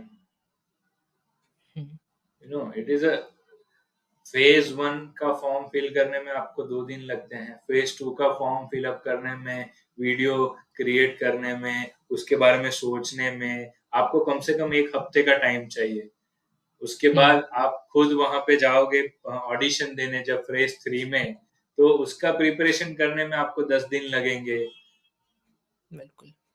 फिर वहां पे आप जाओगे, वो करोगे, देन हुँ, जब आपका फाइनल शूट होता है तब आपको 4-5 दिनों के लिए वहां पे बुलाया जाता है। Now before going there you want to practise in advance, तो आप बहुत कुछ सोचते हो, ब्रेनस्टॉर्म करते हो, पिच प्रिपेयर करते हो, एफएक्यूज प्रिपेयर करते हो, अपने हुँ, आप को काम डाउन करते हो, तो ये प्रोसेस में भी 15 दिन जाते हैं। So बिल्कुल, it takes almost valuable hmm, 30 days of your life of your year in which hmm, you are going to be there. हुँ, और ये मेरे ख्याल से कम टाइम नहीं होता। उसके बाद पैसा ठीक है, it is depend on how you want to get presented over there, आपको वहां पे कैसा दिखना है, कैसा सोर्स सेटअप होना चाहिए। So it is not a primary thing या ऐसी कोई बड़ी बात है, वो इतना बड़ा अमाउंट नहीं रहता, बट जो टाइम का इन्वेस्टमेंट है, कमिटमेंट है, हुँ, क्योंकि हुँ, एक तो ऐसा भी नहीं है कि आप अपने टाइम से जा सकते हो, हुँ, उनके टाइम पे आपको अवेलेबल रहना है, उनके टाइम पे बिल्कुल। आपको वहां पे पहुंचना है। वो जब तक आपको नहीं छोड़ेंगे तब तक आपको उधर रहना है। उसके हुँ, पहले भी बहुत सारी प्रिपरेशन जाती है, उसके बाद भी बहुत सारी प्रिपरेशन जाती है, क्योंकि हुँ, हमें हमारा शूट हो गया, हमें पता है कि हमारा शूट हो गया है, शायद हमारा एपिसोड टेलीकास्ट हो सकता है, there might be a possibility. So um, उसके बाद आके हमारे बैकबोन को मजबूत करने में, हमारे मार्केटिंग, हमारे डिस्ट्रीब्यूशन को मजबूत करने में, हमारी टीम को प्रिपेयर करने में, हमारे हुँ, वेबसाइट्स, कस्टमर ऐप, उनका पूरा सेटअप रेडी करने में या फिर प्रॉपर करने में भी बहुत सारे एफर्ट्स लगते हैं। और अगर बिल्कुल। आपको उसके बाद पता चले कि 700 नहीं 30 ही मिलियन लोग देखेंगे, तो जो आप ट्रैक्शन एक्सपेक्ट कर रहे थे वो नहीं मिलने वाला आपको, तो इट इज वेरी डिस्करेजिंग। या शार्क से मिलके कुछ कैसा लगा? कुछ लर्निंग उनसे मिली? कुछ टिप्स किसी शार्क से? So yes, there were a lot of insights we got from there. कुछ चीजें जो ऐसा नहीं बोलूंगा कि directly from them, but hmm, by being there lot of things we realise and learn, जो हुँ। हमें सीखने को मिली। एक और चीज़, ये क्वेश्चन थोड़ा-सा ऑफेंसिव हो सकता है बट हाँ, मेरे को एक डिसीज़न, एक सोच, हम्म, थॉट प्रोसेस जानना है इस चीज़ के हम्म, पीछे कि हम्म, आप 4 लोग गए थे। Mihir is a business development manager and we hmm, have only seen founders and co-founders on the okay. Shark Tank. वो उसके पीछे कुछ क्या थॉट प्रोसेस था कि मैं So no, no, no, no. I think Mihir, Pratik, and Bhavesh. So we have a private limited company. So I am hmm, the CEO of the company and also the director of the company. Along with me, as we have a private limited company, Mihir, Pratik, and Bhavesh, all three are the director of the company. So they, came with me in the capacity of the director of the company. Yes, as as a director, they also on the board, as well as they are also active in the company. So they hold such a position. Mr. Mihir is looking after our business development and our marketing. Pratik is looking after whole franchise relation and operation, and Bhavesh is looking after our technical department. So yes, they have a designation in our hierarchy, as well as they have a seat on a table. तो अब आपने जैसे job भी करी and entrepreneurship भी करी है, तो उसमें कौन-सी चीज़ आपको ज़्यादा रिवॉर्डिंग लगी एंड क्या डिफरेंस लगता है आपको? एक बंदा जो जॉब कर रहा है और एक बंदा जो स्टार्टअप कर रहा है उसकी लाइफ में? Rewarding job. स्टार्टअप रिवॉर्डिंग नहीं है? This is very quite a contrarian answer. But if you are नहीं, seeking नहीं। rewards, then you should join a employment, not a business, because तो it is a game of probability. In a job, your salary is going to come whether company is going to make profits or not. Hmm, So you are out of a probability game. So it's a high risk, high reward वाला situation है job में. तो हाँ। Risk लेते लेते आप कितना अंदर कूद सकते हो, उसके बाद अगर बाहर आ गए तो um, you will have a high reward, otherwise it is totally different thing. So एक चीज जो मैं जॉब करता था तब भी बिलीव करता था और आज भी बिलीव करता हूँ, और मेरे ख्याल से सबको ये चीज माननी चाहिए कि आप जहां भी हो, जिस भी पोजीशन में हो, जो भी सैलरी आपको मिल रही है, जितने भी वर्किंग आवर्स आप काम कर रहे हो, उसमें अगर आप खुद का समझ के काम कर पाए, हुँ, आपका अपना 100% दे पाए, I will not ask more than 100, but आप अगर हुँ, खुद का समझ के 100% आपने उस टाइम पे दे दिया, तो आपका रिवॉर्ड आपसे कोई नहीं छीन सकता, whether it is a job और whether it is a startup. एक चीज है या जो शायद बहुत चीज अच्छी भी है और बुरी भी है. अच्छी इसलिए कि एक साइकी क्रिएट कर रही है हमारे जैसे एंटरप्रेन्योर्स के लिए या आपके जैसे यंगस्टर्स के लिए, कि हुँ, हमने आजकल ना स्टार्टअप इंडस्ट्री ग्लैमराइज्ड हो गई है. हुँ, मैं आपसे पॉडकास्ट कर रहा हूँ, लोग बड़े-बड़े हुँ, पॉडकास्ट करके आते हैं, रील्स देते हैं, हुँ, पीआर कवरेज मिल जाता है उनको. तो हम लोग ना ऐसे 100, 150, 200 या 1000 फाउंडर्स को पहचानते हैं, जिन्होंने अपनी हुँ, कंपनी को बड़ा बनाया है, और उसमें से कुछ ऐसे होते हैं कि जिन्होंने कंपनी को भी बड़ा नहीं बनाया, खाली पीआर को बड़ा बनाया. हुँ, सो एक नॉर्मल ह्यूमन के लिए ये चीज समझनी बहुत जरूरी है कि हर सैटेलाइट ना स्पेस में नहीं जाता. हुँ, ठीक है, अगर एक सैटेलाइट को स्पेस में डालने के लिए हुँ, हजार ऐसी ट्रायल लेनी पड़ती है, जो कहीं भी क्लाउड्स तक रीच करके वापस आ जाएंगे. हुँ, ठीक है, और सैटेलाइट्स भी, जो सैटेलाइट स्पेस में चला गया, वो भी सारे हुँ, सैटेलाइट्स मून या मार्स तक नहीं पहुंचते. हुँ, काफी सारे सैटेलाइट्स होते हैं जो स्पेस में सेटल होके धरती के चक्कर काटते रहते हैं. तो ये सब कहने से मेरा मतलब ये है कि हर एक स्टार्टअप यूनिकॉर्न नहीं बनने वाला. या आपको अपनी जॉब से सेटिस्फेक्शन होना चाहिए. आपको अपना, आप जो आपका स्टार्टअप जो सर्विस या प्रोडक्ट ऑफर कर रहा है, उससे आपको हुँ, सेटिस्फेक्शन मिलनी चाहिए. अगर आप वैल्यूएशन गेम में जाएंगे तो शायद आप वैल्यूएशन बड़ा कर पाएंगे, शायद ना भी कर पाए, but at the end of the day, startup or entrepreneurship is all about solving the problem. I don't think current brand, uh, most of the brands ज्यादा हुँ, प्रॉब्लम सॉल्व कर रही है. हुँ, आजकल ना मतलब D2C ब्रांड आ रही है और बोल रही है कि we are entrepreneurs, they are not entrepreneurs. I think कपड़े पहले से ही दुकानों में मिल रहे थे, आपने अपने वेबसाइट पे लिस्ट कर दिया, तो आपने कोई प्रॉब्लम सॉल्व नहीं किया. अगर और यही उसके ही प्रॉब्लम सॉल्व करना बोलते हैं, तो मेरे ख्याल से अमेजोन और फ्लिपकार्ट ने बहुत सालों पहले ये प्रॉब्लम को सॉल्व कर दिया है. बिल्कुल। So if you are after entrepreneurship, अगर आप बिजनेस में आना चाहते हो, हुँ, हुँ, तो not come here to earn money if you don't have patience. हुँ। हाँ, वो तो मैंने सुना है टेस्ट मैच है।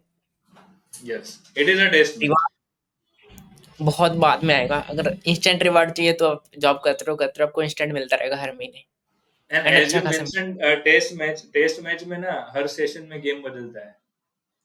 हुँ, ठीक है, सो पहले बॉल में अगर आपका छक्का लग भी जाए तो दूसरे हुँ, सेशन में क्या होने वाला है आपको नहीं पता होता। बिल्कुल। ठीक है, so hmm, it is very complex. आपको ग्लैमर को देखने के बाद ये नहीं सोचना चाहिए कि I wanted to be there if you don't enjoy working whatever you are doing. Hmm, because कितना भी बड़ा स्टार्टअप आपने सुना होगा, उसके एंटरप्रेन्योर्स या फाउंडर्स होते होंगे, वो कम से कम 12 घंटा या 16 घंटा काम करते होंगे। बिल्कुल। ठीक है, और आज जो जेन जी के इंटरव्यूज हम कंडक्ट करते हैं, किसी को 8 घंटे से ज्यादा नो वर्क लाइफ बैलेंस और weekly 50 hours a week. So अगर यही सब आपके ऑब्जेक्टिव्स हैं तो you are not going to be in the space even. बिल्कुल, वो तो मत करो, फिर तो मत करो। फिर तो बनता ही नहीं है। मतलब टाइम देख के नहीं करना चाहिए। इफ यू आर प्रोसेस में अगर आपको मज़ा आ रहा है तब करो। At the end of the obsess day, process matter. Yes, Obsessed, you have to be obsessed about business. जुनून जिसको बोलते हैं ना, वो Correct, मेन है। एक मैं बात करूँगा कि फ्रेंचाइज़ी डेवलपमेंट पे, आपने इस पे correct, बुक भी लिख दी, तो correct. थोड़ा-सा बताएँगे कि फ्रेंचाइज़ी आप कैसे डेवलप करते हो? So कैसे डेवलप करते हैं? So now मतलब एक both एक of your बिज़नेस है, उसको फ्रेंचाइज़ी खोल-खोल के स्केल कैसे करते हैं? अगर आपको फ्रेंचाइजी खोल-खोल के बिजनेस एक्सपैंड करना है, so I think you must have a product or a service which is needed in the market. That is the first and foremost thing. Second, your business model should be like this कि वो sustain कर पाए, पहला तो। दूसरा, franchise का मतलब है, मेरा नाम कौशल नायक है, मैं मेरी नायक हुँ, सरनेम मयंक अरोड़ा को दे रहा हूँ, तो मयंक अरोड़ा अपने पीछे नायक भी लगा लेंगे और अपना काम करेंगे और मेरी गुडविल का फायदा उठा। करेक्ट। सो फ्रेंचाइजी बिजनेस में आपको आपकी सरनेम किसी को देनी है, आपकी ब्रांड नेम किसी को देनी है, तो आपको हुँ, प्रॉपर ट्रेनिंग और प्रोसेस सामने ऑफर करनी पड़ेगी, जिसको हुँ, इनकलकेट करके वो अपना बिजनेस ठीक से चला पाए। तो एक ये है। और I think there should be lot of counselling, lot of discussion before recruiting any franchisee. क्योंकि काफी सारे, even every business model, even in our case also, there are many expectation gap. Um, कि अगर मैं मेरा फ्रेंचाइजी ऑफर कर रहा हूँ और सामने वाला ये सोचेगा कि बस मैंने सरवॉल का फ्रेंचाइजी ले लिया, मेरी दुकान के बाहर सरवॉल लग जाएगा और मेरा बिजनेस चलने लगेगा, तो um, it is not a fact. Even if you um, are having a franchisee of the most reputed brands, then also you have to be there, work there. जो भी ब्रांड बता रही है सारी चीजें करनी पड़ेगी आपको, then and then only you will get a success। और ब्रांड को भी ये एक्सपेक्टेशन को डे वन से एड्रेस करना चाहिए, क्योंकि ज्यादातर लोग जो फ्रेंचाइजी में इन्वेस्ट करने के लिए आ रहे हैं या आते हैं, वो इसीलिए आते हैं कि मैं पैसा डाल दूंगा, फ्रेंचाइजी मिल जाएगी और मेरा धंधा दूसरे दिन से चलने लगेगा। It is not hmm, the hmm, fact of the market. आपका कोई भी धंधा हो, कितना भी मार्जिन हो, कितना भी हुँ, डिमांड में हो, हुँ, अगर आप उसे ठीक से चलाएंगे तभी जाके आपका आरओआई निकलेगा, otherwise is not sustainable or not hmm. doable. So these are some kind of precaution you should take as a brand before offering any kind of franchisee in the market. मेरे को ज़्यादा पता नहीं है franchise के बारे में, तो मैं क्वेश्चन पूछना चाहूँगा कि जब एक फ्रेंचाइज़ी देते हैं किसी को, सपोज़ मैकडॉनल्ड्स की हम देते हैं, तो सबसे पहले तो मैकडॉनल्ड्स का जो बर्गर है, वो हर फ्रेंचाइज़ी में सेम क्वालिटी पे मिलता है। सब जगह एक कंसिस्टेंट क्वालिटी होती है।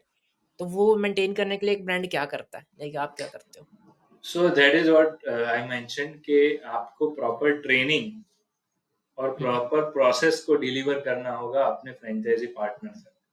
अगर वो हुँ, आपने ठीक से कर लिया, उसका transfer of process and transfer of training ठीक से हो गया, then it is your duty to track it, to monitor it, to handhold him जब तक वो उसको ठीक से एग्जीक्यूट नहीं कर ले। सो अगर प्रोडक्ट बिजनेस है तो ये थोड़ा इजी हो जाता है, अगर सर्विस बिजनेस है लाइक अस तो ये थोड़ा चैलेंजिंग भी हो जाता है।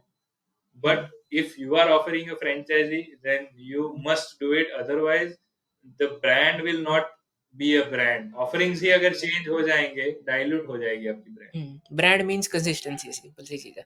Of course. एक चीज़ जैसे फ्रैंचाइज़ी ले ली किसी ने, सपोज़ आपकी भी अमाउंट होगी जिस पे आप ऑफ़र करते होगे फ्रैंचाइज़ी, तो उसपे Correct. ये रिटर्न इन्वेस्टमेंट कैसे वर्क करता है? लाइक प्रोडक्ट, मशीन्स ये सब कुछ ब्रांड प्रोवाइड करता है? Yes, of course. So जो हम जो भी कैपिटल इन्वेस्टमेंट डिमांड करते हैं उसके अंदर प्रोडक्ट, मशीनरी, ट्रेनिंग, बहुत सारी चीजें होती है जिसकी कॉस्ट इंक्लूडेड होती है। जैसे कि हमारा फ्रेंचाइज मॉडल है, एक जो हम 7.5 लाख रुपए में ऑफर कर रहे हैं, तो 7.5 लाख रुपए में ये सारी चीजें इंक्लूडेड रहती है, ठीक है। और उसके बाद आपको कुछ ना कुछ रॉयल्टी पे करनी होती है कंपनी को, जिसके अगेंस्ट में आपको सपोर्ट मिलते हैं जो कंपनी आपको दे ओवर पीरियड ऑफ। रिटर्न्स कैसे वर्क करते हैं, ये हम यस, जान सो सकते हैं? सो मैं उसके थियरी में तो नहीं जाऊंगा, बट हुँ, ऑफ कोर्स मैं अपने बिजनेस की बात करूं तो मेरा इंडस्ट्री या ओवरऑल सर्विस इंडस्ट्री ऐसा है, it works on trust. So hmm, initial जो आपका फेज रहेगा वो सबसे ज्यादा चैलेंजिंग रहेगा। 3 से लेके 6 महीने ऐसे होते हैं कि जिसके अंदर बिजनेस कस्टमर टर्नअप लो रहता है, और वही समय रहता है जब आप कस्टमर के दिमाग में अपना एक सर्विस, अच्छी सर्विस का इंप्रेशन क्रिएट कर सकते हो। अगर आपने हुँ, वो ठीक से किया, then in future word of mouth से आपको बहुत अच्छा रेफरेंस बिजनेस जनरेट होना स्टार्ट हो जाता है। अगर मैं आरओआई की बात करूं तो जो हमारा बिजनेस मॉडल है franchise model,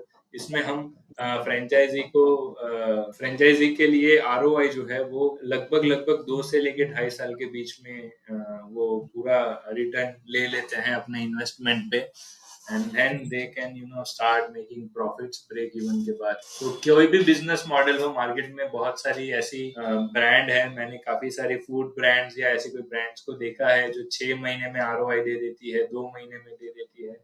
But I don't hmm, think that this commitments are true and or having any factual grounds. अगर हुँ, आप कोई भी बिजनेस करोगे, आरओआई अगर मतलब आपको किसी भगवान का वरदान नहीं है तब तो आने में टाइम ही लगेगा। Otherwise I think you can तो गेट। जैसे अगर मैं इन डेप्थ जाऊँ, जितना आप शेयर कर पाओ कि जैसे एक सर्विस सपोज़ होती है, तो उसके उसका प्रॉफिट्स शेयरिंग होती है लाइक द फ्रैंचाइज़ी ओनर के पास जाती है So और I company will I will yeah, so I will explain it very briefly so that you and your audience can relate and understand. So जो two wheeler service या four wheeler service होती है, यहाँ पे मैं two wheeler की बात कर रहा हूँ। हुँ, उसके बिलिंग में दो मेजर कंपोनेंट रहते हैं, एक लेबर होता है और स्पेयर होता है। तो जो लेबर होता है वो ऑलमोस्ट 90% आपका जीपी रहता है, ग्रॉस प्रॉफिट, ठीक है। और जो स्पेयर्स रहते हैं उसमें जो आपका मार्जिन रहता है, किसी ब्रांड में 15, किसी में 50, तो एक एवरेज मार्जिन टू व्हीलर में हम जो ऑफर करते हैं वो पकड़ते हैं 25 to 27%। तो वो अराउंड रहता है आपका 25 to 27%। नाउ अगर मैं मेरे वर्कशॉप्स की बात करूँ तो उसमें से टिकट साइज रहता है something around 1400 rupees per vehicle. Ticket size यानी कि अगर मेरे यहाँ पे 100 व्हीकल आ रहे हैं तो हम 1,40,000 का धंधा कर रहे हैं, ठीक हुँ, है। सो 1400 रुपए में 1,40,000 के बिजनेस में, सॉरी, हुँ, 1400 रुपए के बिलिंग में मेरा जो प्रॉफिट और सॉरी लेबर और स्पेयर का जो ब्रेकअप होगा वो होगा हुँ, 40% लेबर एंड 60% स्पेयर। ये जो 40-60 मैंने बोला, इट इज काइंड ऑफ एक रेफरेंस डेटा है, वो थोड़ा बहुत इधर उधर हो सकता है।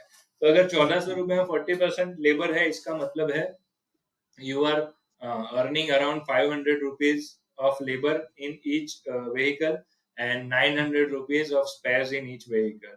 So एक व्हीकल के अंदर 500 रुपए आपको जीपी लेबर से आ रहा है, और 900 के ऊपर 25% इज अराउंड 200 रुपीज आपको जीपी स्पेयर्स के अंदर आ रहा है। तो पर vehicle you are earning almost 700 rupees. So hmm, overall जो 1400 रुपए का टिकट साइज था उस पे जीपी बैठा 50%। हुँ, मान लो अगर आपके पास दिन के 10 व्हीकल आ रहे हैं, हुँ, हम बहुत कंजर्वेटिव पकड़ के बात करते हैं, हम हुँ, मतलब वैसे तो 30, 40, 50 भी आ सकते हैं, बट एक छोटे वर्कशॉप में 10 व्हीकल की बात कर रहे हैं, तो दिन का आपका 14,000 रुपीज का आपका बिजनेस होगा। हुँ, वो आपका ट्रांसफॉर्म करेगा एक महीने के अंदर समवेयर अराउंड 4.5 लाख रुपीज के बराबर, हुँ, ठीक है। हुँ, उसमें से 50% होगा आपका जीपी, यानी कि um, somewhere around 2.25 lakh rupees का आपका जीपी बनेगा। हुँ, अभी 10 व्हीकल केटरिंग कैपेसिटी का वर्कशॉप है, तो man power, salaries, rent, other um, management cost वगैरह मिला के आपका महीने का खर्चा हो जाता होगा ज्यादा से ज्यादा 1.5 लाख रुपए। हुँ, ओके, 5 बंदों को हायर किया है, 50,000 आपका रेंट है, 1.5 लाख रुपए आपका खर्चा बैठेगा। तो um, you can earn a handsome amount from a two-wheeler workshop where vehicle reporting is somewhere around 10 vehicles a day by doing hmm, nothing but a two-wheeler service.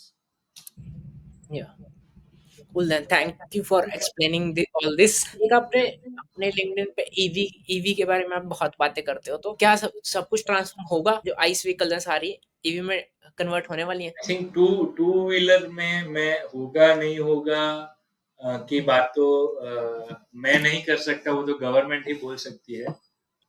I'm not the right guy to predict anything because it is all about the government policies, वो कितना push करती है और कितने time तक push करती है।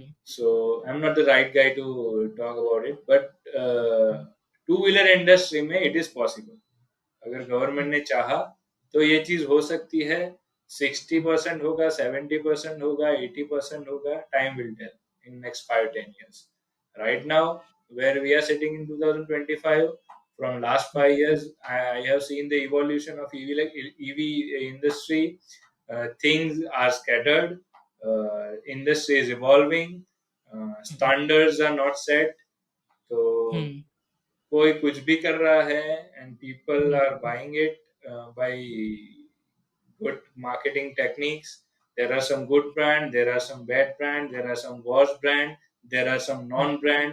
So अभी जो पूरा इंडस्ट्री मैं 24 की बात करूँ तो थोड़ा भी ऑर्गेनाइज हुआ है। बाकी पहले it was kind of fish market. Honda अभी अभी आया, अभी टू व्हीलर इलेक्ट्रिक आई होंडा थिंक भी आया। होंडा, यस, होंडा मतलब इतनी बड़ी कंपनी कुछ स्टेटमेंट भी बोलती है ना, तो ये लोगों के दिमाग में रह जाती है। There is a power of branding and communication. Actually Honda has not entered, Honda has just announced. हाँ, मेरे का मतलब जैसे एक्टिवा पर अगर अब आ गई है ईवी में, तो इसका मतलब ईवी टेक्नोलॉजी इज रिलायबल है, क्योंकि होंडा जो देगा वो नो, रिलायबल नो। व्हीकल देगा। So no, I don't think as a normal consumer you can say that. There is no hmm, harm in saying that, but it is not actually. So there is still there are a lot of reliability issues. There are a lot hmm, of quality issues in top brands also, hmm, and I don't consider Honda a top brand in EV. Hmm, They were not the first comers. They were very skeptic about the technology. They have hmm, announced their vehicle only in a pressure or only in a FOMO. Hmm, Okay, why they were hmm, not announcing the vehicle? If their technology was good and if they are the top player of the industry, you should lead the market. Hmm, See the example of TVS, see the example of Bajaj. They have come up with a vehicle, whether they are good or not, but at least they have tried. Hmm, At least they shown some confidence, they shown some commitment to the government policies. Hmm, They adapted the changing requirement. But Honda hmm, is Honda, they love to do boring things. They just announced they just announced this vehicle, I think, in a FOMO. And अगर आपने उस news को थोड़ा और deeply, analyse करेंगे आपको, तो पता चलेगा कि they are coming up with a battery swapping technology.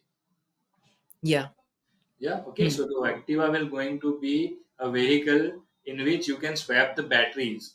For that, you need a battery swapping infrastructure, first of all. Okay, so उन्होंने पहले से ही ये अनाउंस कर दिया है कि हम जिस तरीके से आ रहे हैं वो बहुत स्लो होने वाला है। हाँ यार, हम्म, So, to install a charging station at your home is easy, but to install a battery swapping station in your city it is going to be a challenge. या So, if you'll buy a Activa from them, in need of your juice, अगर battery आपका खत्म हो रहा है तो आपको ढूंढना पड़ेगा उसका स्वैपिंग स्टेशन, जो गांव में एक जगह या दो जगह भी होगा। अभी तो होगा ही नहीं शायद, या हाँ, एक अभी ही हुआ जगह। ही नहीं, ऑफ कोर्स। हाँ। सो दे हैव, उन्होंने जो रास्ता चुना है वो सबसे स्लोएस्ट रास्ता है, and hmm, apart from 2-3 cities, you are not going to see any Honda EVs in next, I think, 1 or 2 years. It is my prediction. And what about like आपने भी ओला इलेक्ट्रिक को शायद भविष्य को अप्रोच करने का ट्राई किया था, Hmm, like hmm, for hmm. Servicing So उसका। yes, so as you must be following the social media, the Kunal Kamra's pad and everything, the customer complaints, the Instagram videos, they were really struggling hard with the electric vehicle services. We have tried to approach him. We couldn't reach out to him, but we have tried to do it because we have an established network of 27 branches in Gujarat, and Gujarat is their stronghold, especially where we are situated in. We are having a lot of Ola vehicles in the market, so we tried to approach them to create a win-win situation where they can sell the vehicle and we can service. do the service for them. हुँ, या So we'll तो try that आपको in future also. There are a lot of EV brands who are struggling with their hmm, services. So we can be the next, future service provider for the EVs.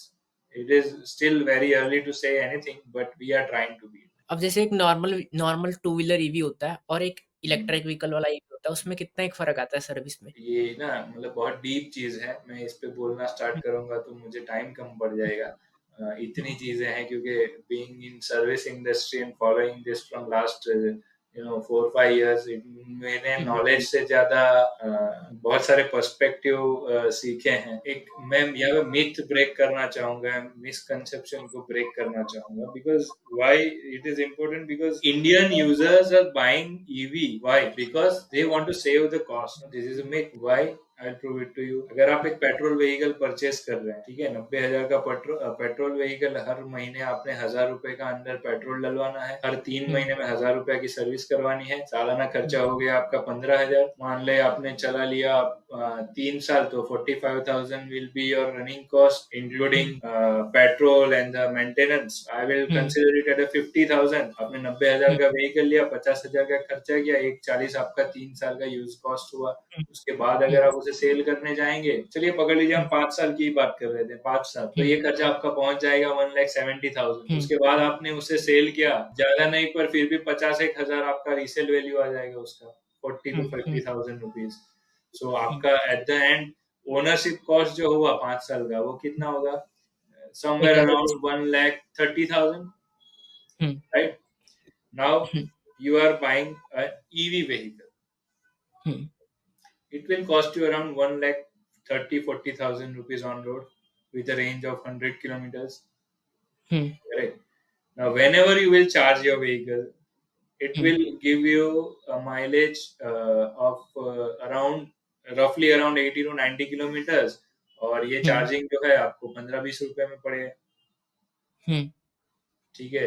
You will at least charge it once in a week, um, ठीक है। 40 to 50 rupees month आपको खर्चा होगा, पूरे साल हुँ, का आपको 600 रुपए, 5 साल हुँ, का आपको हो गया 3,000 रुपए, हुँ, तो बहुत पैसे बचेंगे। हुँ, 1,40,000 में व्हीकल लिया और 3,000 और कर ऐड कर दिए, 1,43,000 हो गए, ठीक है। नहीं, हमने 5 साल की बात की थी, करेक्ट। तो इट हमने विल सर्विस कॉस्ट। नहीं हाँ, इंक्लूड करी तो हम इलेक्ट्रिक। 1,45,000 कंसिडर कर लेंगे ना। हुँ, उसके बाद आपको इंजन मेंटेनेंस नहीं आएगा, बट छोटा मोटा मेंटेनेंस तो आएगा। तो उसमें 1,000 रुपए हो रहा था, तो आप यहाँ पे 200-300 रुपए पकड़ सकते हैं, तो और हुँ, 5-10 हजार रुपए ऐड हो जाएंगे, हुँ, ठीक है। 5-10 हजार रुपए ऐड हो गए, ये कॉस्ट पहुंच जाएगा आपका 1,60,000। हुँ, नाउ 5 साल के बाद आपका बैटरी का वारंटी खत्म हो गया, हुँ, जो आपके व्हीकल का 60 to 70% कॉस्ट है, ओह! ठीक है। तो आप उसको सेल करने जाएंगे व्हीकल को, तो कोई लेने हुँ, वाला बायर नहीं मिलेगा, क्योंकि वारंटी इज ओवर, कल कल कुछ भी हो सकता है, इलेक्ट्रॉनिक डिवाइस है।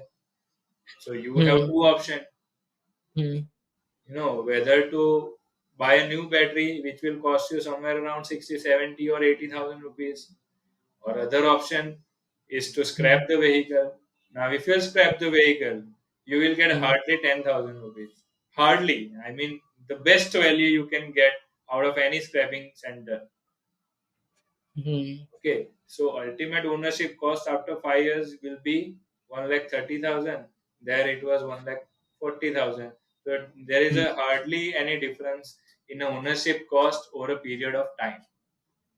Hmm. ये बात इंडियन कंज्यूमर को समझनी पड़ेगी. Government Hmm. is pushing the electric vehicles because they want to create a zero carbon footprint, not because they want to save your money. Hmm. Correct. So it is all about environment, not about cost saving. Hmm. Cool then I think काफ़ी कुछ सीखने को मिला आपसे, काफ़ी लंबी हमने conversation करी। एक final Yes, message part would जो on, yeah. एस्पायरिंग एंटरप्रेन्योर्स के लिए, हमारी ऑडियंस के लिए आप देना चाहो? And then we can end the podcast. So I think I still consider myself as a inspire, what you say, aspiring young entrepreneur. Uh, and the message for me is to work hard, struggle hard, hustle hard, and ultimately, you will hit an arrow on your aim. This is the code from Gita, कर्मणि वाधिकारस्ते मा फलेषु कदाचन. सो वही एक message है. काम करते जाइए और उस जगह पे करिए कि जहाँ पे आपका इंटरेस्ट हो, पूरे पैशन से, पूरे 100% डिटर्मिनेशन से करें. You will going to reach at your desired destination, but not at your time. God have a plan for you, and you will only be there when the God will, not you will. So hustle hard. That is all I can say. Awesome, awesome. बहुत अच्छा message लगा, बहुत अच्छा लगा आपसे बात करके। Thanks Thank for you. Coming, thank you for listening to this episode of Campus Code podcast. हमने आज कौशल नायक से उनके एक्सपीरियंसेस और बिजनेस के बारे में काफ़ी कुछ सीखा। अगर आपको ये एपिसोड पसंद आया हो, तो हमारे पॉडकास्ट को सब्सक्राइब ज़रूर करें और अपने दोस्तों के साथ शेयर करें। आपका फीडबैक हमारे लिए ज़रूरी है, तो हमें बताएँ कमेंट्स में। अगले एपिसोड में मिलते हैं, तब तक के लिए goodbye and keep learning.